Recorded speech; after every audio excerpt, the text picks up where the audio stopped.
अस्सलाम वालेकुम नाज़रीन, मैं हूँ सलवा हसनैन। आप देख रहे हैं सूर्या न्यूज़। आइए नजर डालते हैं आज की अहम खबरों पर। केस को बलूचिस्तान हुकूमत के ज़ेले महकमों के ज़मात 40 अरब के वाजबात की वसूली की मुहिम तेज़। कोयटा केस को बलूचिस्तान हुकूमत के ज़ेले महकमों के ज़मात 40 अरब रुपये से ज़ायद की रकम के वाजबात की वसूली की मुहिम तेज़ कर दी। वज़ीर आला बलूचिस्तान के दफ्तर और घर पर 1 करोड़ 80 लाख और गवर्नर हाउस पर 60 लाख रुपये, जबकि सूबाई असम्बली को 70 लाख रुपये के वाजबात की वसूली के लिए नोटिस अरसाल कर दिए गए।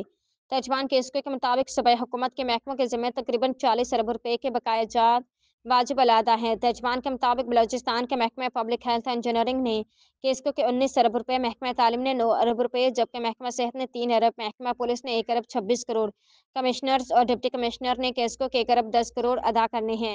महकमा लोकल गवर्नमेंट 40 करोड़ रुपये, महकमा मवासलात आमिरात पर 35 करोड़ रुपये, महकमा जेल के जमा तकरीबन 13 करोड़ रुपये, जबकि महकमा ज़राअत 47 करोड़ रुपये मिलियन रुपये। महकमा वासा पर 30 करोड़ रुपये के बकाया जात वाजिब अलादा हैं। केस को वाजबात की वसूली के लिए तमाम महकमों को नोटिस भिजवा दिए।